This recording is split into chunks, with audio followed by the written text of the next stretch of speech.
What's up guys, welcome to a what I eat in a day video. This is actually a couple of different days and I'm still here in DC. I will explain why a little bit later in this video. I realized I didn't really touch on that in my last vlog and some of you guys had questions, but this is a mix of a couple days of cooking at home, playing tourist in DC, trying some really cool vegan options, and just generally eating some great food. I hope you enjoy and let's get started.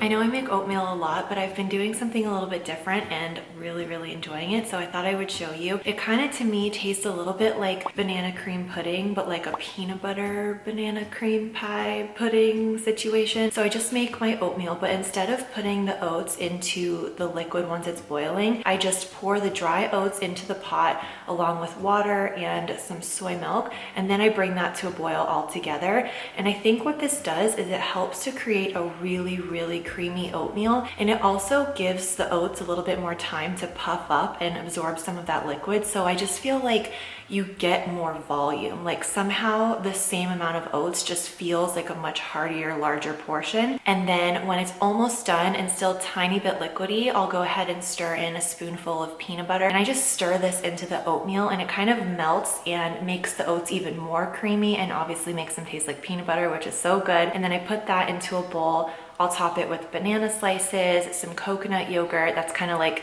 the cream part of the banana cream pie. And then this vegan kashi peanut butter granola. It's nice and crunchy. It has a really nice strong peanut butter flavor, and it kind of gives a nice texture to the oatmeal because everything else is softer. So you get a little crunch, you get the sweetness from the banana, you get the creaminess from the coconut yogurt, and then that peanut butter flavor is just all throughout, and it's so good. It takes like less than 10 minutes to make, and it's honestly just been my go-to breakfast. I really think you guys will like it. So I definitely wanted to include that in this video. But now I'm gonna finish my coffee, do some emails, and then get myself ready for the day, and we'll head out and explore a little bit more today in DC.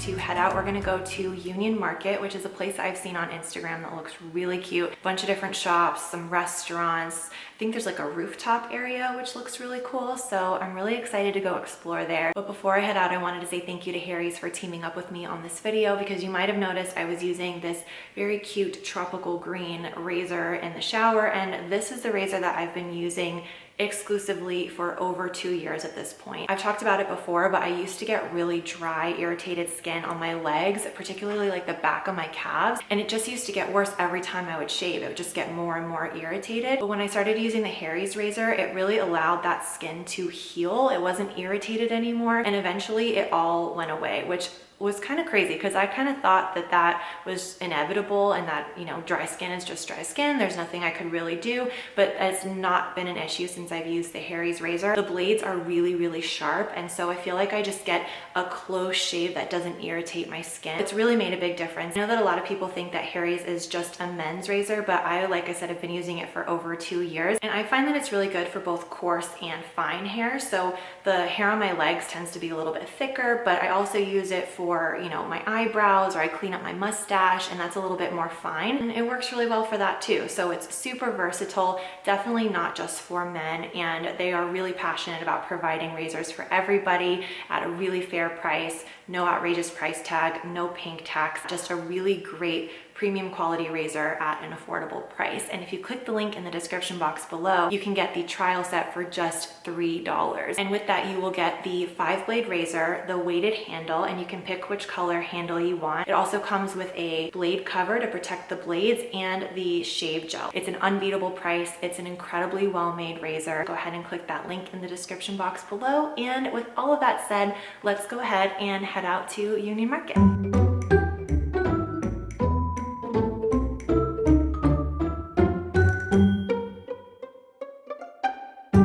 You gotta have a snack before you leave the house, right? Anyway, when I arrived, it was pretty much exactly what I was picturing. It was like this big kind of warehouse space with lots of different food stalls and shops. There's indoor and outdoor dining options. The rooftop was closed on this day, but I decided to go to Korean, which is a Korean taco place with vegan options. It's not fully vegan, but they had quite a few vegan options, and whatever you get, I highly recommend putting the crispy shallots on all the tacos.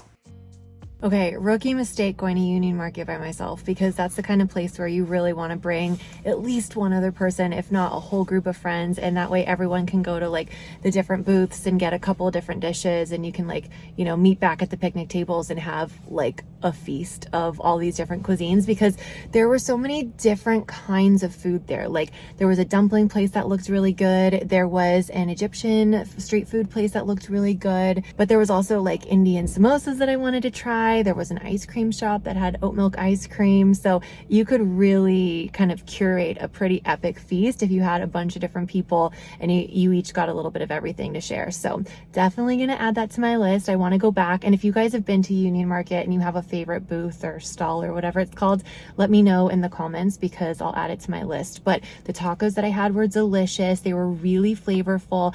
And I think what was really good about it was the broccoli was like kind of underdone, so it was crunchy and it was really garlicky, really gingery. I would definitely recommend. And I just told them like, do it up, add all the sauces, like if it's vegan I want it, and they were like, all right, we know what to do, and they kind of made me a plate. So it was delicious. I'm gonna run some errands because I have some recipes that I'm gonna be filming, so I just need to get a couple things here. And then there is an organic shop, I think it's like a organic market and bulk food store called Mom's Organic Market, so I'm gonna stop in there also on my way back.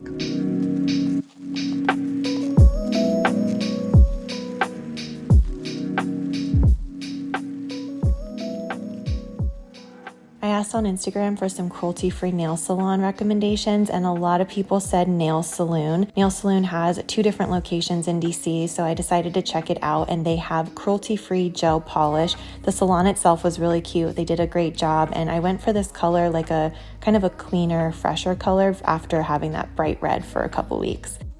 After that, I'm gonna be shaking when I'm holding this. It's just because I was so cold. Like it's a bright sunny day, you can't really tell, but it was really cold. I had a snack in my car, and then later that night we got Ethiopian food for dinner. We got a veggie combo plate. We got 2, we got 1 each.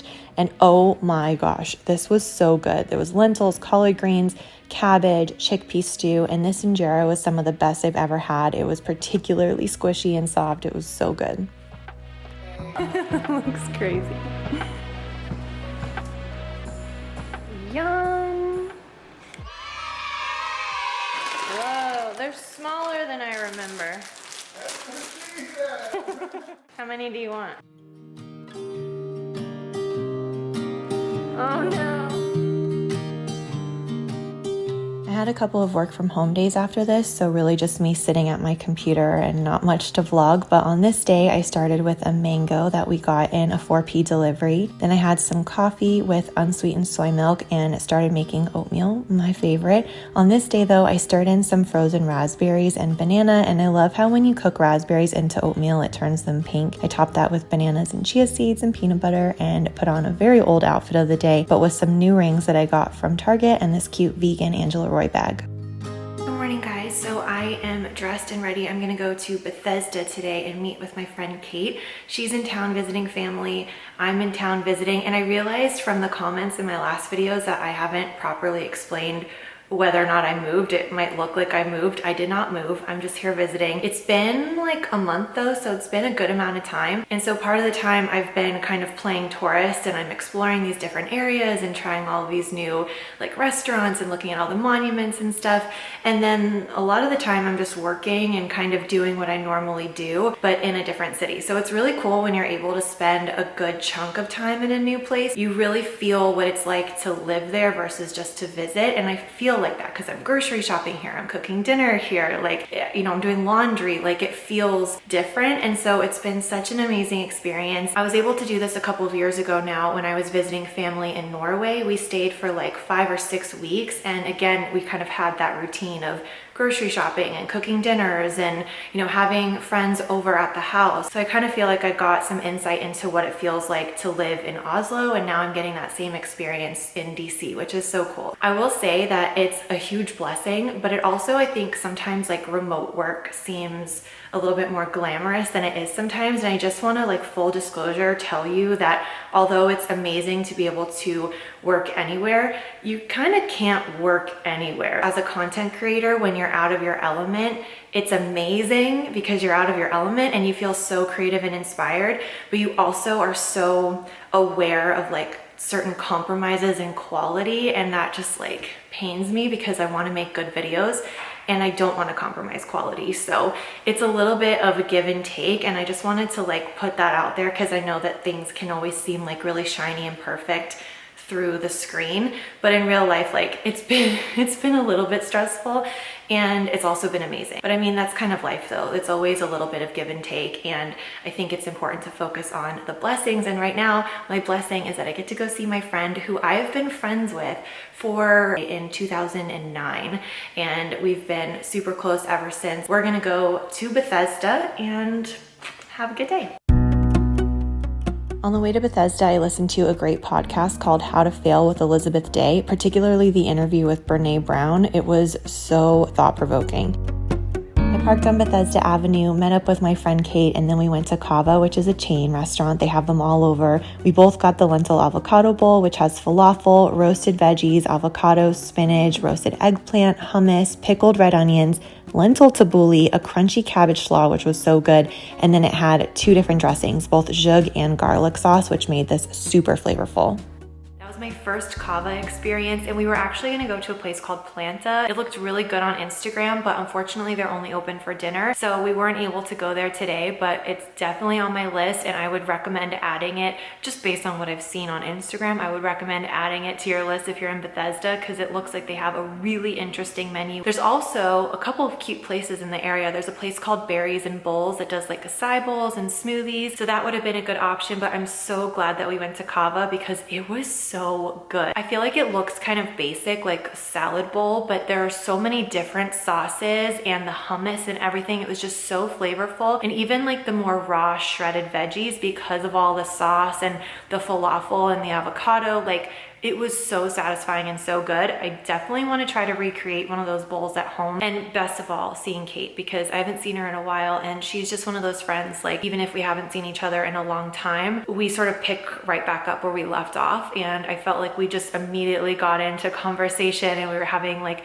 there's no small talk. Like we just immediately kind of had a heart to heart right there in Kava, and it was really, really nice. And I got some vegan cupcakes, and I really want one right now. So this is the apple cinnamon cupcake, and it's all vegan. This was the only vegan option that they had today. Sometimes I think they have other ones, but I've never had one of their vegan cupcakes before. Can we talk about the frosting to cake ratio? Like, wow. Frosting is so good. The cake is pretty simple. You definitely taste the apple, and you definitely get a little bit of cinnamon, but it's not overpowering. The cream cheese frosting though makes it, like, it would probably not be as good without the cream cheese frosting. For dinner on this night, I made my vegan baked ziti recipe, but I did something a little bit different. First of all, I had 2 different sauces in there because I had a little bit of extra pizza sauce left over from the other night, so I used that up. But the real difference is the topping, so I'll show you that in a second. But I just started by making some pasta. Whenever I make baked ziti, I love to serve this with a green veggie on the side. It's just such a classic flavor combo, like a roasted green veggie with a hearty, cheesy pasta. It's just so good. So I just simply roasted some broccoli with a little bit of olive oil and all-purpose seasoning, and then I made the tofu ricotta, and this is really simple. You just add everything to a blender. It's tofu, a little nutritional yeast, some oregano, garlic, lemon, olive oil, salt. That's it. Measurements in the description box, like I said. And then I topped the pasta with the ricotta mixture. And then I don't normally do this, but we had these really beautiful cherry tomatoes that were really flavorful. So I thought it would be good to roast them on top so they'd get like really juicy, you know? And then instead of mozzarella, we had this cashew truffle cheese, which is super truffly and garlicky, and it kind of melted on top. It didn't like visually melt that well, like it kind of held its shape, but when you stirred it through the pasta, it just got so creamy and luxurious. It was heavenly with the noodles and the roasted tomatoes and the crispy crunchy broccoli. It was so good. I make that recipe quite a bit. It's easy, it's delicious, it's comforting, and I feel really good when I eat it because it's nicely balanced. So I'm gonna go wash my face, take off this makeup, get ready for bed, but I hope you guys enjoyed this vlog. If you did, please give it a thumbs up, and if you want to try Harry's, click the link in the description box below. That's where you'll find the link, and I will see you in a video very soon. Bye.